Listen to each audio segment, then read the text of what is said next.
Today we are going to see the foreign policy behavior, patterns, and its trends. Foreign policy refers to a set of objectives and instruments that a state adopts to guide its relation with the outside world. And this foreign policy has different behaviors.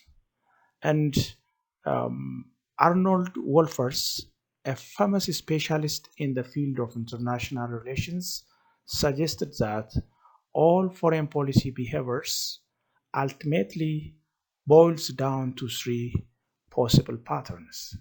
That means this famous scholar in the field of international relations summarized the three possible patterns of foreign policy behavior.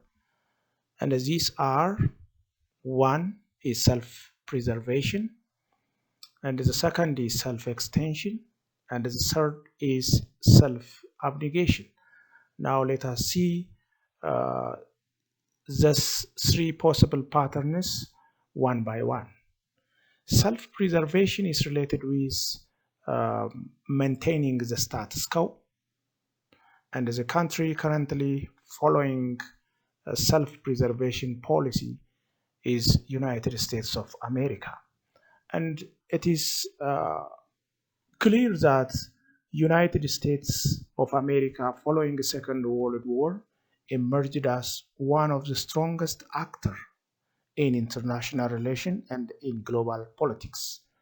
And one can say that the international institutions like IMF, that means International Monetary Fund, the World Bank, the World Trade Organization, all these international institutions they were strongly supported and currently supported by United States of America.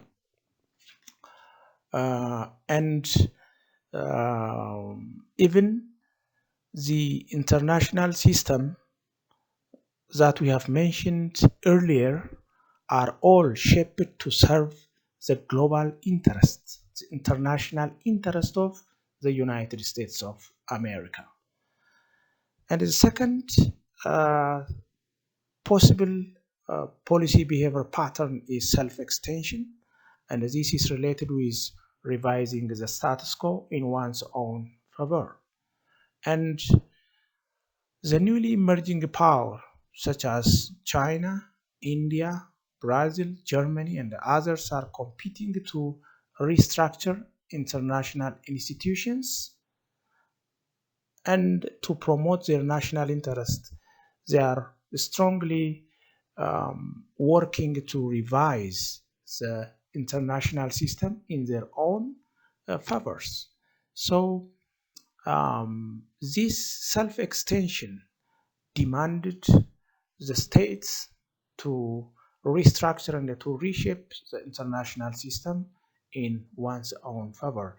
And the countries that we have mentioned earlier are emerging as a country following self-extension policy.